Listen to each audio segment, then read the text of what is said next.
Hello folks, how's it going? So welcome to another One Piece review. This time we're covering Manga chapter 1139. First off, before I dive into this chapter, even though she wasn't in this chapter, I gotta give a shout out. Happy birthday to the GOAT, to the Queen, Nico Robin. So this chapter, Oda picked up the momentum from the previous chapter where we got that awesome final panel where that's going to lead to speculation for months on end. We get another panel of a suspicious individual making his way to the castle, and indeed we got the fallout from that. I said that might lead into something epic, and it's going to lead into something more epic after this chapter, but the person who we thought that might be, at least some of us, is Oda flipped the script. So I'm glad he revealed that right off the bat and didn't dance around the topic. He gave us progression as to what's coming next, but he also did it in a way without revealing too much. He gave us sprinkles of lore regarding the giants and the giant races. This guy meeting Luffy. As far as the comedy, though, I thought Oda really nailed it in this chapter. Like, I don't know why. Don't get me wrong, there's been some very good comedic moments in Elbaph, but I feel like this was top notch from Oda. But let's start off with the cover page with the Yamato cover story. Now, Yamato isn't in this cover page, and Tama are inside Who's Who's base. But Who's Who's, like, with the katana that Yamato is supposed to transport, so that's going to lead into a 1v1. They have two rebels held captive right now, so I'm wondering if one of them is Minatomo, the carpenter. But either way, we know this is leading. We know this is leading to a 1v1. But I wonder, because we got Speed and we got Hold'em, and if they're going to play a role into making that our 1v1, because we know with certain fights involving the Toby Robo, we know like the underlings like to get involved, especially with the fights involving Frankie and Jinbei, and especially even with Robin. Like, I mean, Brook made that a 1v1 because he took care of the underlings, so I'm still thankful to Brook for that, because he gave us the best 1v1 in the entire 1.0 arc. And that's another thing, too. Is this going to lead to... Because we got Who's Who revealed to be A-OK after his defeat from Jinbei, are we going to see other members of the Toby Robo? Like, we don't really know. Are we going to see Ulti or Page 1 on the other side of Wano with their own adventure? So, if Who's Who survived, who's to say others did survive as well? Like Black Maria, we assume she got killed by Robin, but we don't really know. But this should be why Speed and Hold'em are with Tama and Yamato, is because, one, Tama could use the Kibidango on Hold'em, as well as Speed already helping Tama, so they could help out, take out the fodder or the underlings, while Yamato takes care of Who's Who. So that's going to be an interesting scenario if that happens. But like I said, is Who's Who going to be the main vocal point of this cover story, or is it going to lead somewhere else? We'll see. I love how Oda focuses this chapter directly on Zoro, Luffy, and Nami, as well as Roto inside Aura's castle, exploring. But this is leading to more development here and more progression, so I appreciate that. But apparently the gods have dipped, so even after being taken down by Shamrock and Gunko, that still looks like they're A-OK. But speaking of which, we find out that Jarl, the elder with the sword in his head, may know where the key is, according to Roto. Luffy just casually asked, "Do you think he'll tell me where the key to Loki's shackles are?" Roto's like, no way he would. Just trying to free Loki is a crime. But despite that becomes completely irrelevant by the end of this chapter. I like how Zoro is dead set on, we haven't even decided we're going to let him loose yet. So I like the fact that that's being teased, because they're going to have the power to like free Loki, but I'm wondering if Oda's teasing something else. I'll get to that by the end. So then Nami spots the throne, as well as Roto spotting the red carpet to the throne. They find a magic circle that the Holy Knights used to get here. So now we get some progression here, and I thought this is where this is going. However, the Holy Knights have already dipped from the underworld or the realm of the dead. But I was actually thinking at first when they saw this, is this going to get them to Marajoa? But I like the fact that this has been brought up, because we still don't know much about how this operates, how it gets planted there, who has control of this. So, which is going to become very important to a question I have by the end. So We see the mark, and according to Rodo, that looks like a magic circle because he's seen it in a book. So I wonder if a book like that is in the Owl library right now, because that could become crucial if that's the case. As far as Robin being there, but we'll have to wait and see. But I love how Rodo's giving Nami, Zoro, and Luffy a lift as they see the magic circle. It's partly used in rituals to summon demons. So there you go, ritual summoning 101. Because it's used to summon demons, why is it doing it in the throne room? Gee, I wonder. But then Luffy comes up with something important because he says, I feel like I've seen it recently. And obviously that being because we saw it literally on Agate Island before the Gorosei appeared. In both instances. So obviously it was used for the Holy Knights to get here. But they don't know that, but we do. But I'm glad Oda's like moving this along and giving us more tidbits of information. We still don't know, like I say, we don't know how it operates as far as how it gets left there or who was responsible for leaving it there, which I have an opinion about that. Then Luffy gets called out by somebody else. Rodo gets freaked out. Nami's like, who said that?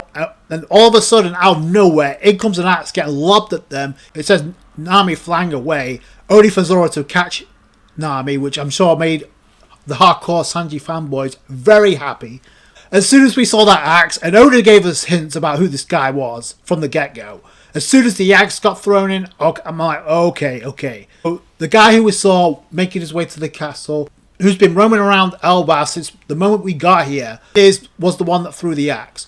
Then he sits literally on the throne, but apparently he sensed some strange haki. Then he ends up running into Luffy, Nami, and Zoro. So I'm wondering if he sensed the haki of the Holy Knights, and that's the reason why he made his way there, only to find Luffy there. He obviously knows who Luffy is. I've heard rumors about you, Luffy, and he says they say you defeated Kaido, even though he literally did. It's been ages since I've been to Wano. I'd love to go again. So that was the second hint of who this guy is. So that the axe and the fact that he's already been to Wano. According to Rodo, on Elbaph, he's referred to as Yasan, was formerly a pirate. It literally says it in the caption, ex-pirate Yasan. And not only that, Rodo pretty much points out the unofficial husband of Ripley, who decided to bail on that marriage. He's also the father of Colin as well, who apparently is 20 years old, so you can't judge a book by its cover, especially when it comes to Ripley. Holy crap. We find out Ripley is 80 years old, which is insane. So she's another character that doesn't look her age. Let the memes begin, I guess. By the end of this chapter we find out who he is, but I don't care who he is. It's still an L.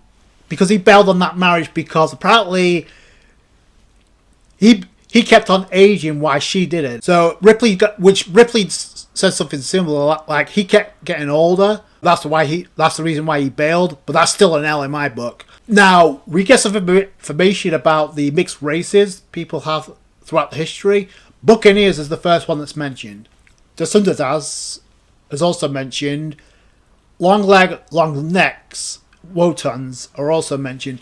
So I'm wondering if one of those races is the same race as Oz, because Oz was kind of mentioned twice already. So if it's tied directly into Kuma, because I literally said before we got to Elbaph, because of the Buccaneers and the fact that they have giant blood, is that a derivative of Elbaph? I literally said that when we got the flashback.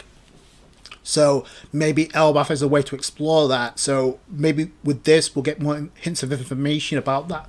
Oh man, this I had to like reread this chapter because I LOL'd so hard with this scene that came next. Because first off we have Zoro asks, "Who you seem to know an awful lot. Who are you?" And then he hops down. I'm the missionary of love, and he goes to throw the Jiraiya pose, and then Luffy, oh man, I laughed so hard. But Luffy just casually says, "I bet Sanji ends up like this when he's older." Bro,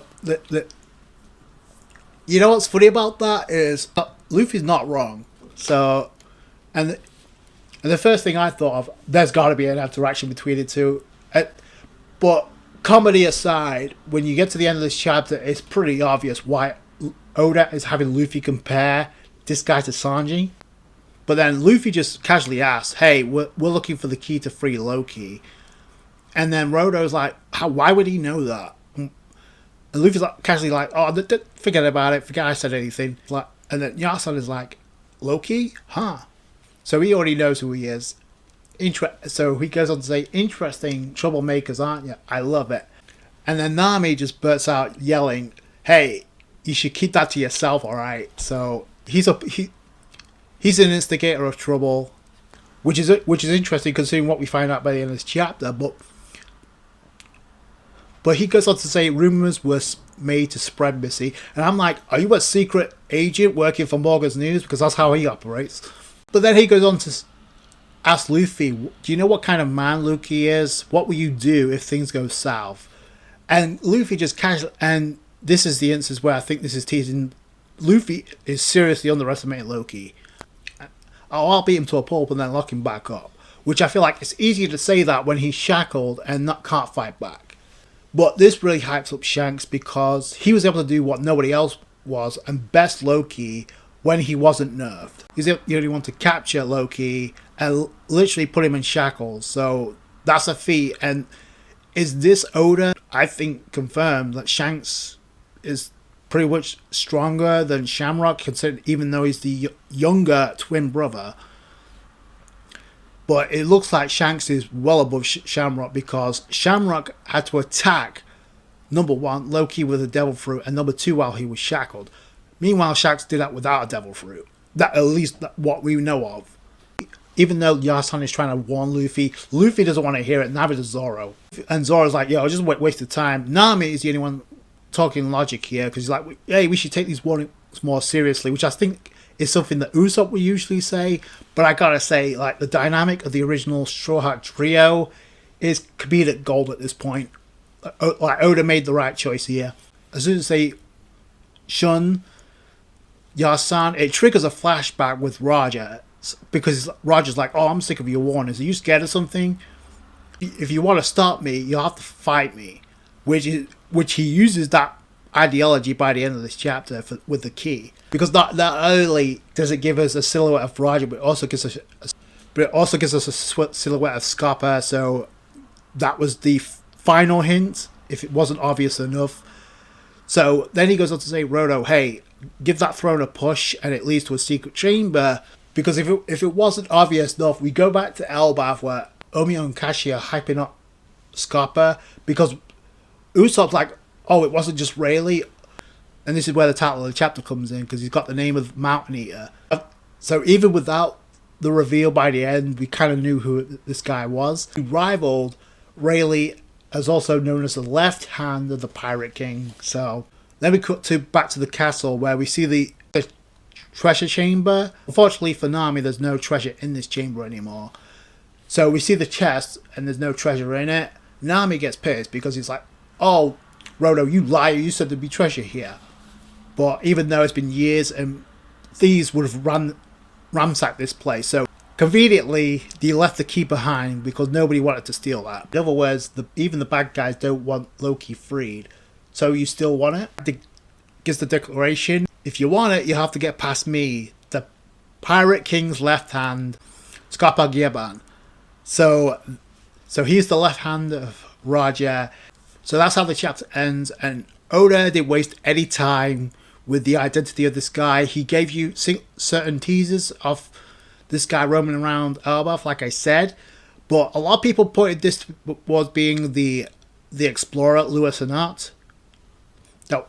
That was also in the chapter where we saw the dialogue of one of the books he wrote, but this reveals that's not the case. Now he's like, if you want the key, you have to get this from me, because Luffy acts like Roger, so this is going to be very interesting.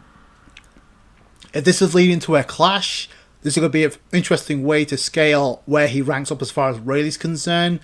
Even though when Rayleigh bitch-slapped Luffy in Gear 4, Luffy was nowhere near as strong as he is now. So this is going to be interesting, and I hope Oda doesn't make, and I may be the only one that feels this way, I hope Oda doesn't use Luffy going Gear 5th just to rate this guy as far as power scaling is concerned, because let's be real here. Gear 5th should be well above Rayleigh at this point, considering the fact that Rayleigh literally says he would not be able to defeat Teach, a Yonko, right?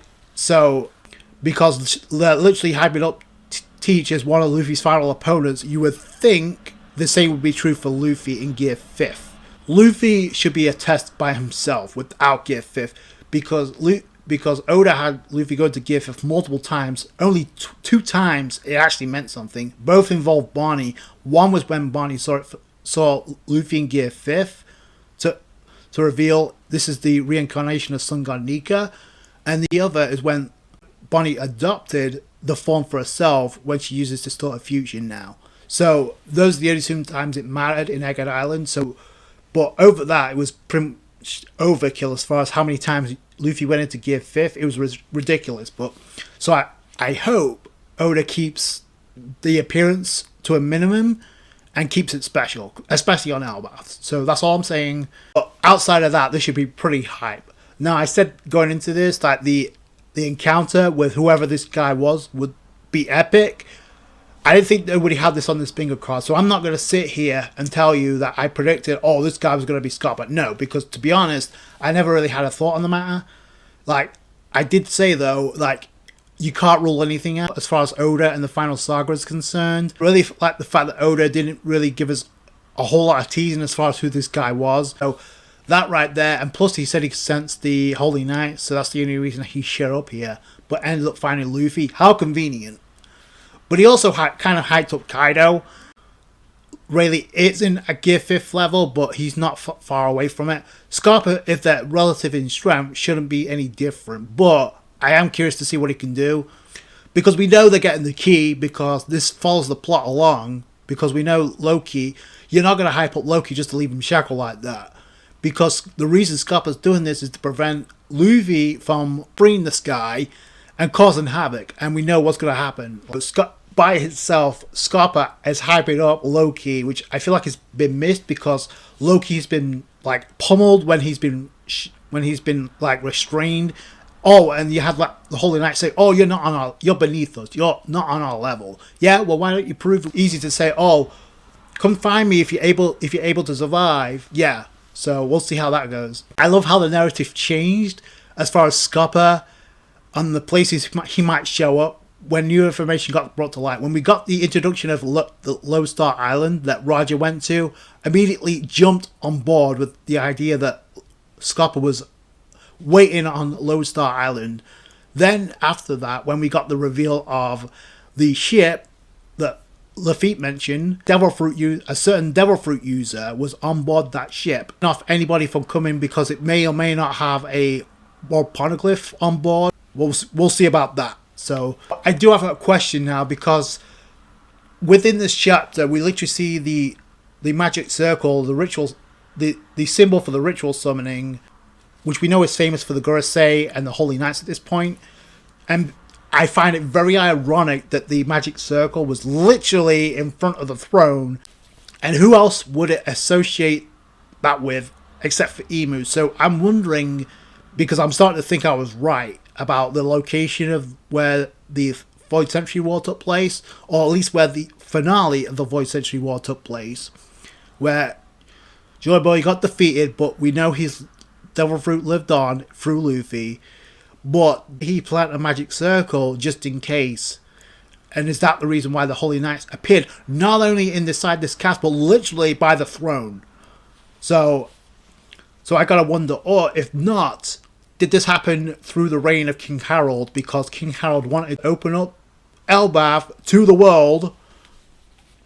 So we still don't know the ins and outs about that, but I'm starting to think something sketchy happening during King Harold's reign. But we'll have to wait and see. But I like the development here. Like I said, the focus was great. The comedy was top notch. I said this was leading to something epic. It did. Because of that, because now we know it's not the Explorer Lewis or not, which I already said at the beginning never really made any sense, because why would he, if Oda writ the dialogue of one of his journals, which I'm sure is not going to go unnoticed to Robin, because we know Bragman, one of the books he wrote, has information about Low Garden. We know the scholars picked up most of those books, and that was one of them. So this is definitely confirming Robin is going to find that book, as well as possibly a book related to the Magic Circle, which is why Rhoda said what he said in this chapter.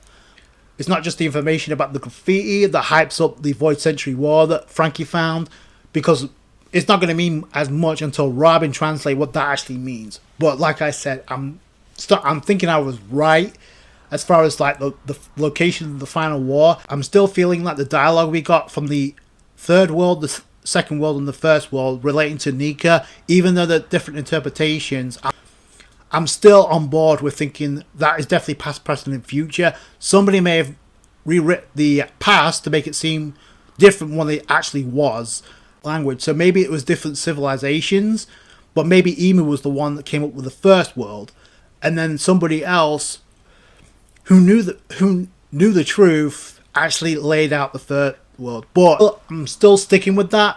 If I'm wrong, I'm wrong. But at this point, it's anybody's guess. Because of this chapter, and I'm wondering, because of what Zoro said about, oh, we haven't decided to let this guy free yet. As much as I would like to see Loki versus Luffy in Gear 5 at some point, I would not mind seeing Zoro versus Loki. I thought it was a great chapter, like I said. So that's going to do it for you guys. Thanks so much for watching. You guys know what to do. Let me know what your thoughts are in the comments below. If you enjoyed this review, hit that thumbs up. I appreciate that. I appreciate all your guys' support when it comes to these One Piece reviews. And I'll catch you guys later. Thanks, guys. Bye.